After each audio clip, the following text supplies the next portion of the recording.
Hi, my name's Craig Tiley. I'm the men's tennis coach here at the University of Illinois, and I've been coaching in Illinois here for the past 4 years, and one of the things we've had a great deal of success in is our doubles. And what we're going to show you is we're going to show you some ideas on how to become better doubles players. We're going to go through in this tape first understanding the roles in doubles and getting a clear definition of the roles in doubles. And then following that, we're going to talk a little bit about the doubles formations, what's the best formation to play, and then go through some teamwork. Helping us is Gerald Depka. Gerald's our head teaching professional at the Tennis Center, and he'll be doing some of the feeding and some of the explanations of the drills at the same time.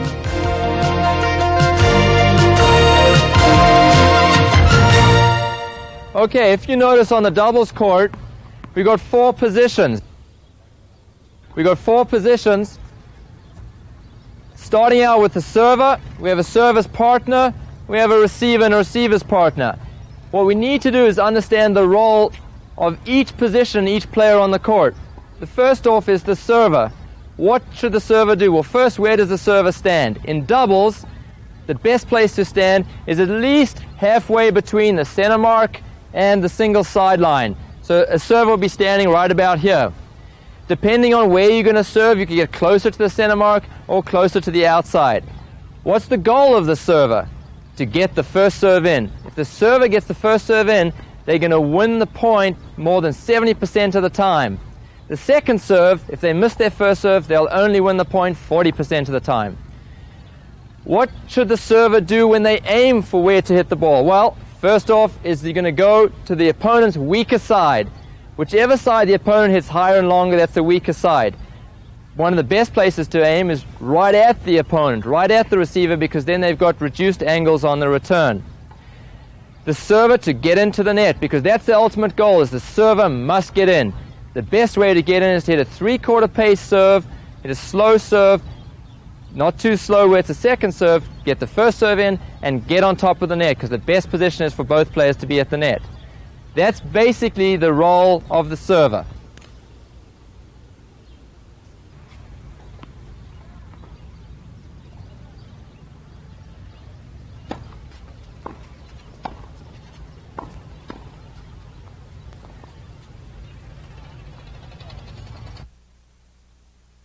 If you notice, Jerry came in, hit the serve, 3/4 pace, got close to the net, and played the point out.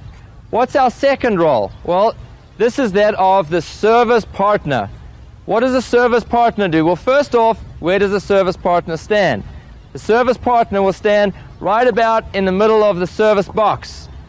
And what is the goal of the server's partner? Well, first, the server's partner is going to have to communicate to the server on what they're going to do. And how we communicate is by using hand signals. And these are some hand signals, some ideas for some hand signals. If you put your hand out, that means you're going to poach. In other words, that means you're going to take your server's partner's side. If you close your fists together, that means you're going to stay. You're not going anywhere. You're going to stay in this position. Put your first finger out, that means you're going to poach only on the first serve. Or the second finger out, that means you're going to poach only on the second serve.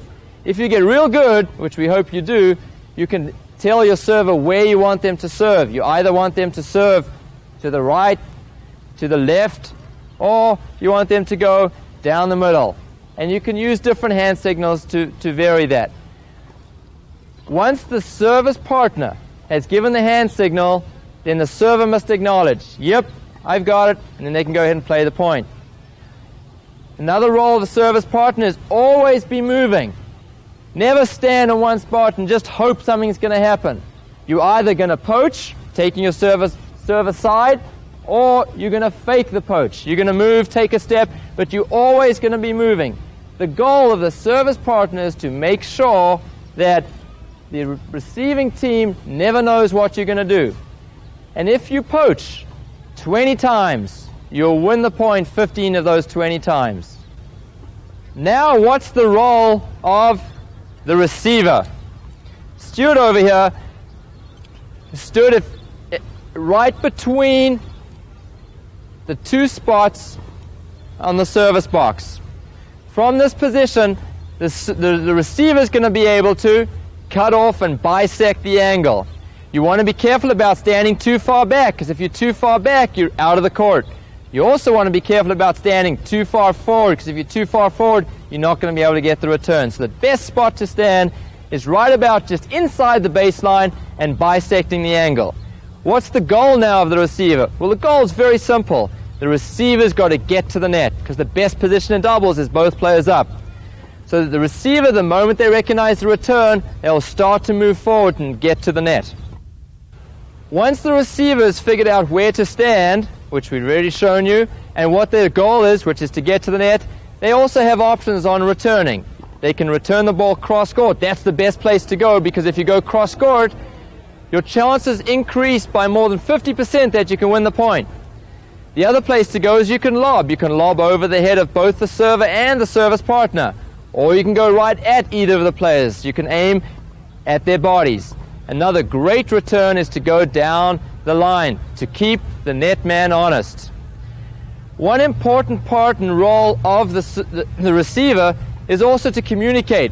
Tell your partner, tell the partner you want them to move up, go towards the net, or back, depending on your return.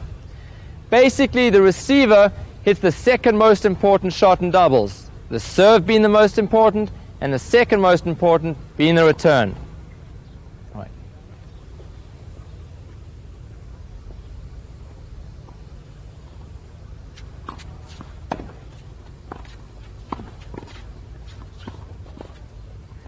All right, good job, guys. Okay, so there you could see Stuart hit the serve and came to the net. What about the fourth role and the last role that we'll discuss? And that's the role of the receiver's partner. Well, foremost, where does the receiver's partner stand? Best place to stand is just in front of the service line, because remember here, the receiver's partner also wants to go forward, get to the net. That's our ultimate goal, is to get to the net.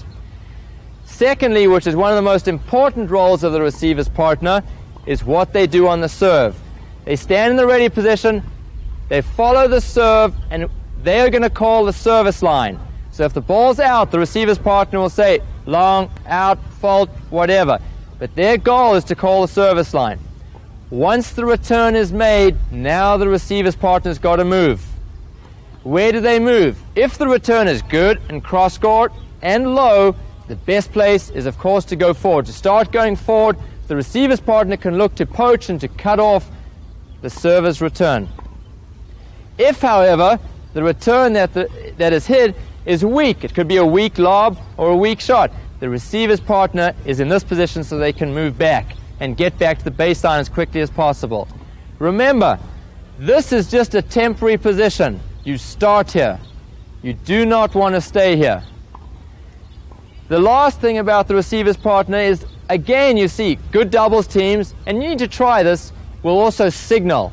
The receiver's partner can tell the receiver that they're either going to poach, or they're going to stay, or they'll poach on the first serve return, or poach on the second serve return, but just so that, again, the receiver knows what their partner's doing. They've told them before the serve. Very seldom do you see the receiving team giving hand signals, but it's a great idea to do it because it'll also throw off your opponents.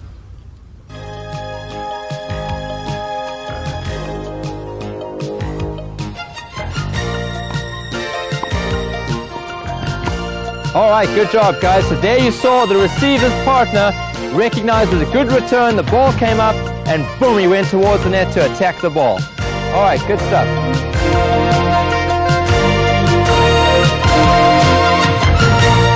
All right, part two is the doubles formations. What are the best formations to start out and play in doubles? We'll divide into two parts. We'll first look at the serving formations, and then we'll go over and we'll look at the receiving formations. The first serving formation you can look at is the conventional. It's the most common. Everyone stands in this formation. Servers in their service position, service partners in their position, and remember now what's going to happen is the server will serve, come to the net, and they'll play the point out. Remember the goal in doubles. The best position in doubles is both at the net. The second best is both back. The worst is one up, one back. The only time that one works is when the opponents also stand one up, one back. So for the first formation, the conventional formation, we'll have a look.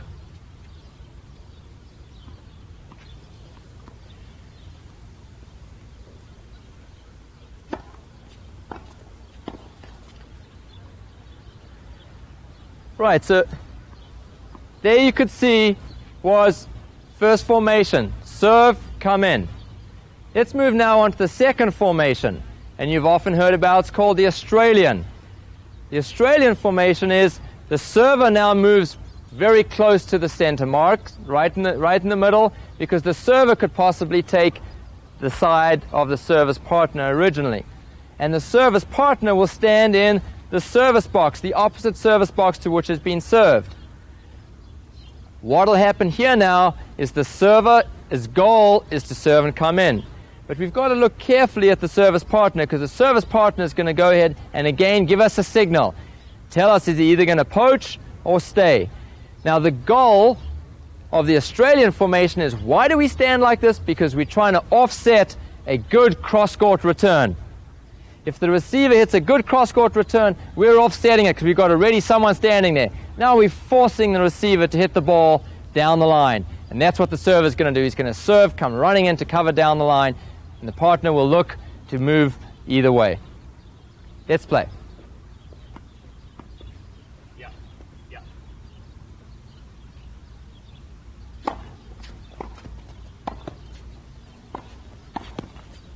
Right, good job, guys. So there was a perfect example of Australian formation. We took away Stewart's cross-court return. Jerry served the ball, came in, and Stewart was forced to return down the line, ended up hitting it up.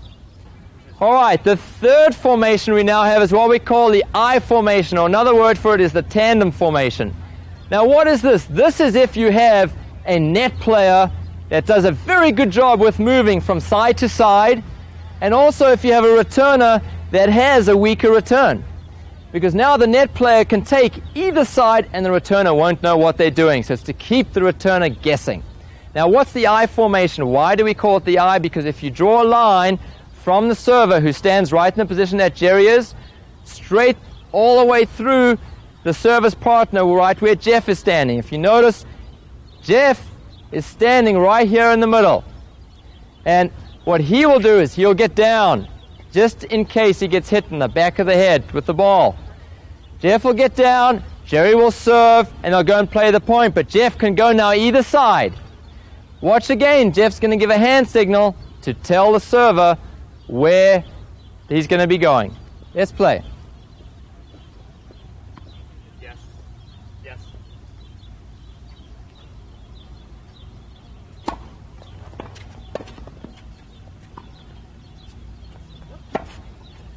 All right, good play, guys. Again, there's a perfect example of I formation. You saw what happened. Jerry hit the serve.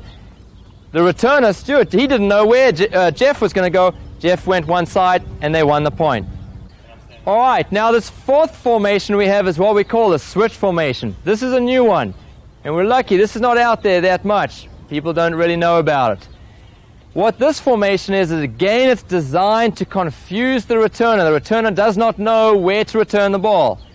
We see both the server and the service partner, Jerry and Jeff, they stand in the Australian formation.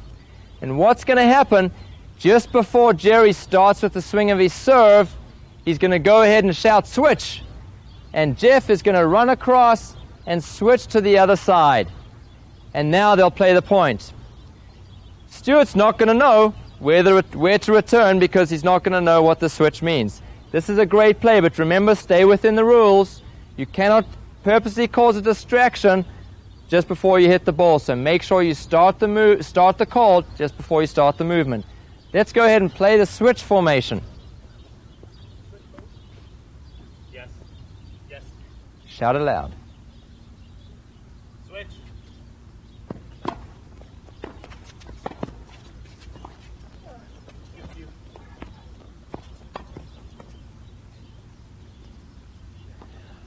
All right, there you saw the switch formation. And again, Stewart had no idea where to return the ball because Jeff was able to move to each position.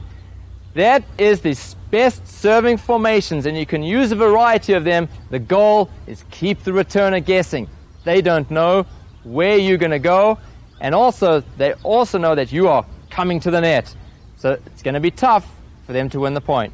The serving formations now complete. Now we've got to go to the returning formations. In the returning formations, there's three major formations that we're going to look at. The first is just the conventional, just like the serve we did.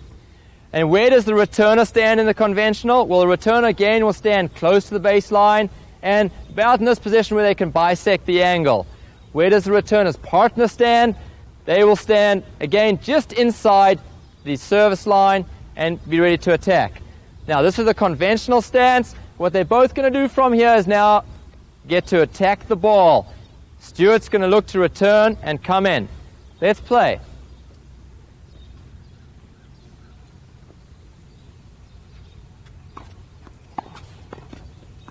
Good shot. That was a good serve, but Stuart, you saw him move forward and close. Now, this second formation. The second formation is what we call attacking. Where will Stuart stand? This is for a second serve or a player that's got a weak first serve. Stuart will stand now inside the baseline as the returner. Jakob will stand as the returner's partner a little closer. He'll move up to about here. Because we're going to get a weak serve or a second serve that we can really get all over. So watch, Stuart will attack it, Jakob will attack it. This is an attacking team in the attacking formation. Let's play.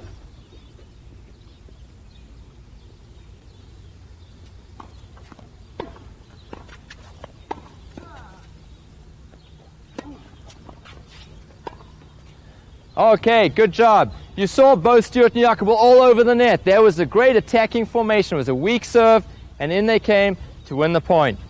And the third and final formation, we call this the offsetting formation. And what that is, both players are back.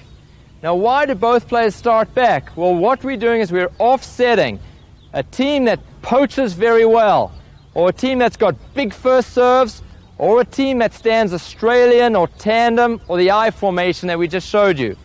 What will happen here, it's more of a defensive play. Now Stuart's going to go ahead and just have every effort to make the return.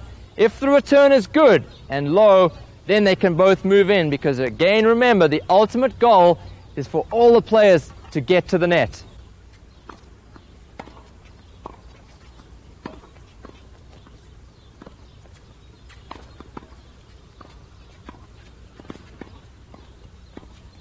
All right, good point.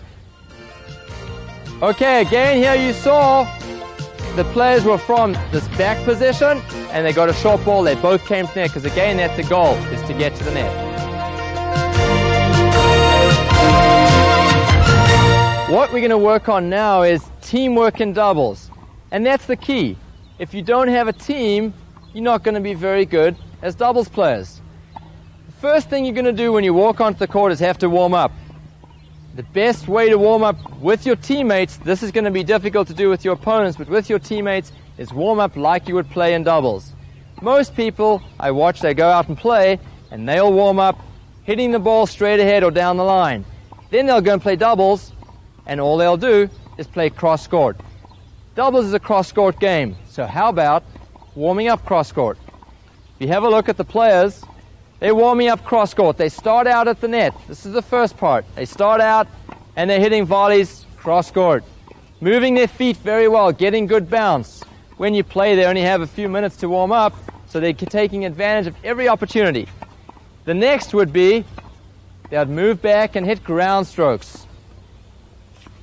Now you watch, they're slowly hitting mini ground strokes and slowly moving back. Each shot they hit, they'll take another step back. And in this way, they get to where they are standing on the baseline, and now they're hitting ground strokes. But again, look, the players are hitting the ground strokes cross-court. That's doubles. It's a cross-court game. Now, once they've done hitting enough balls cross-court, they'll get some balls and they'll hit a serve. Again, a serve cross-court. They'll serve and the partner will catch it. This is a great way to warm up in 3 to 5 minutes. They'll take one serve, the partner will catch it, and they'll serve the one ball back. You can do it with one because you get a chance to serve quickly.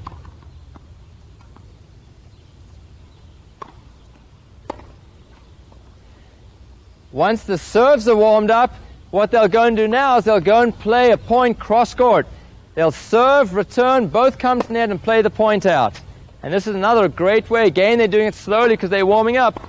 It's a great way to get ready for doubles.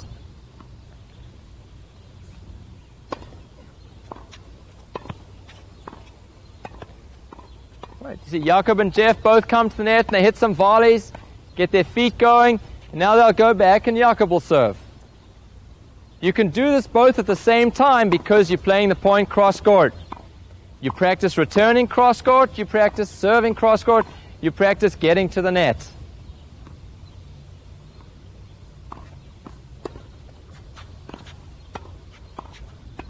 Okay, good. All right, guys, good job. And that is the best way to warm up with your teammates for doubles. You can add in passing shots, overheads. If you do it with your opponents, though, they may not want to warm up this way. You may have to warm up down the line. What we just did was how to warm up in doubles. Just as a reminder, the three most important shots in doubles are first the serve, second the return, and third the low volley or the volley. Because those are the three first shots you should be hitting in doubles. So what we're going to do is to build up to all that, we're going to show you some ideas on teamwork and how to become the best doubles team. First, when both players are at the net, you have to move as a team. You've got to pretend that you're both attached to the end of my racket or a piece of string and you move together. There's 12 feet, about 12 feet between both players, and you want to keep the same distance right throughout. So have a look at Jakob and Stuart. Gerald will feed them some balls, and you'll see as a team, they will move the whole time. Remember as well, they're communicating. They're talking to each other. Let's go.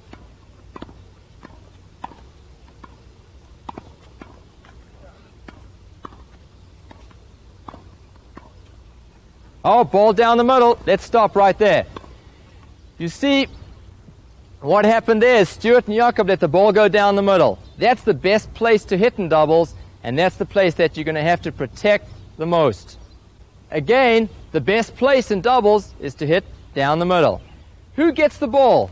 The player closest to the net. Forget about it's forehand or backhand.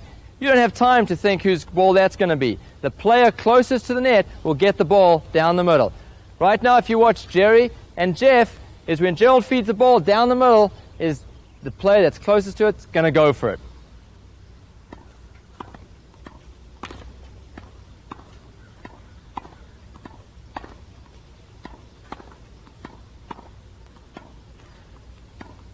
Okay, if you saw both the players' rackets clash, that's a great sign. If a doubles team's rackets clashed, you're in trouble. You know you're playing against a good team because they're covering the middle well. When both players at the net, the biggest fear that players have is they're going to be lobbed. Well, that's easy to counter. If you communicate, you're able to pick up the lob. And all you've got to do is watch your opponents, recognize the lob, and then communicate. Who gets the lob? The best play on the lob is really the player who can be the quickest and the player who's closest to the lob. If you watch now, both Jakob and Stuart are going to play, and Stuart will be lobbed. The only way Jakob's going to get the ball is if Stuart communicates. He'll say, yours, mine. We've got to know who's getting the ball. Once we know who gets the ball, they can continue to play the point. Teamwork is key. Communication is key. This is the best way where you can really see that. Okay. Yours.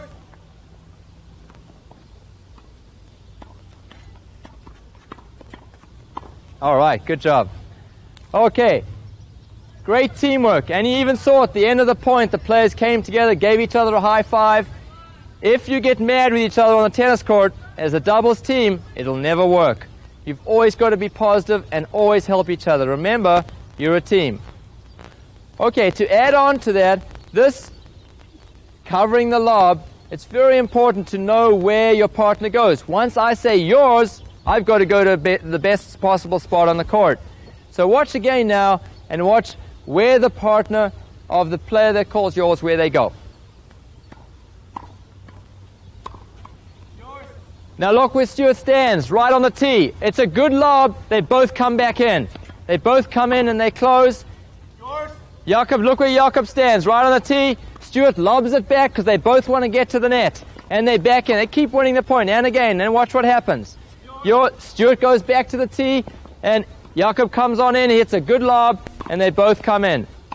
And right there with that drill, you could see, and that teamwork concept, that the best shot off a lob is another lob.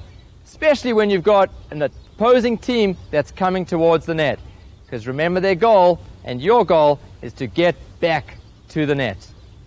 If you're playing doubles and you have a tough time deciding who's going to communicate, the best idea is to go at the beginning of your match or your practice, select who's going to be captain. And then that person will say yours, mine, or do all the calling. Because remember again, the key is to communicate. What you just saw was what happens if you get lobbed. But very often, players don't hit lobs that are deep or high enough. So you can hit an overhead.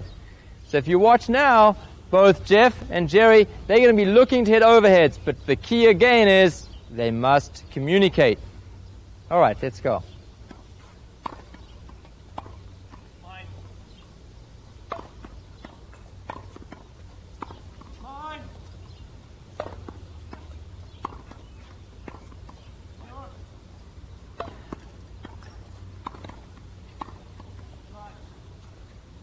All right, great.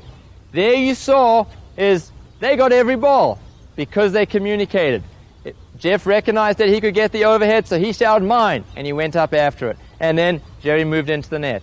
Remember, again, for a good team, communication is the key. In doubles, especially as the serving team, but also as the receiving team, one of the best plays for a good team is a poach.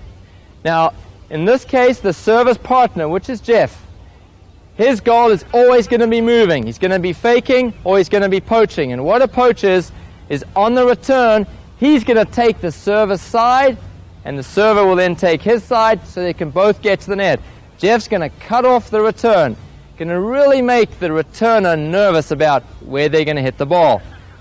When you poach, what should you do? Well, players make the mistake is if you watch Jeff, this is what a lot of players do.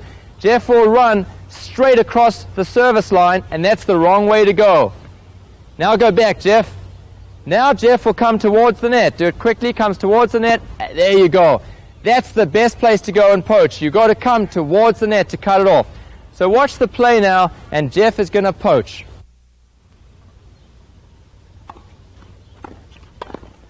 Okay, great play by Jeff. You saw Jerry hit a good first serve, Stuart hit the ball cross court, and Jeff poached, went after the ball. Now, when is the best time to poach? The best time to poach is when your opponent puts their eyes down to make the hit. That's when you go. That's your cue to when you take off. And you take that side and you go towards the net. Poaching, if you poach 15 out of 20 times, you're going to win the point.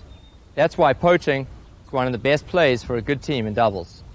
We've said before, the most important place to play, or the best place to hit the ball, is down the middle. Why? Well, if you have a look at the net is shorter and lower in the middle. It's 3 feet in the middle. On the sides, by the double sideline, it's 3 feet 6 inches. So it's 6 inches higher.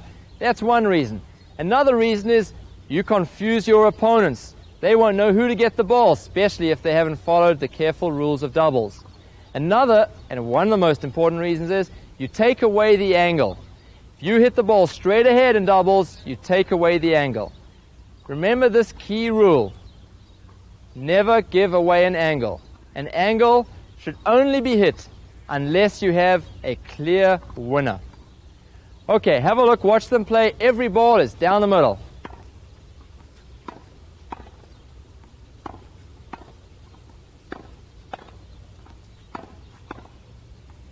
You can see both Jeff and Jerry on this side.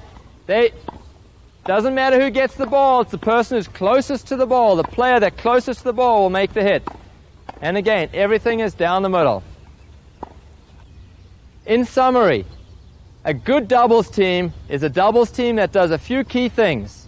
1, work together as a team. Don't get mad with each other. 2, communicate. Every opportunity you have, you need to be talking, saying yours, mine, I got it. 3, switch. Constantly switch sides. Go from your side to your partner's side and let your partner know that you're doing that. 4, get to the net. The best doubles teams get to the net. Serve come in, return come in. And 5, stick with the basic doubles concepts. And we've been through those. We've got a list of them. And again, like for example, one of the most important ones, hit the ball down the middle, cover the lob, go for the overhead. Again, the 3 most important shots in doubles are the serve, the return, and the first volley. And have a look here now.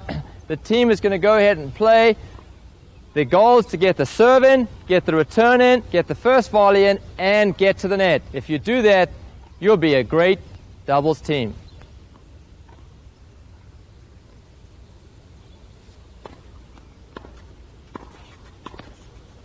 Great shot. You saw the point ended with all 4 players at the net and the first 3 balls in play. If you do that, there's no doubt that you'll become great doubles players.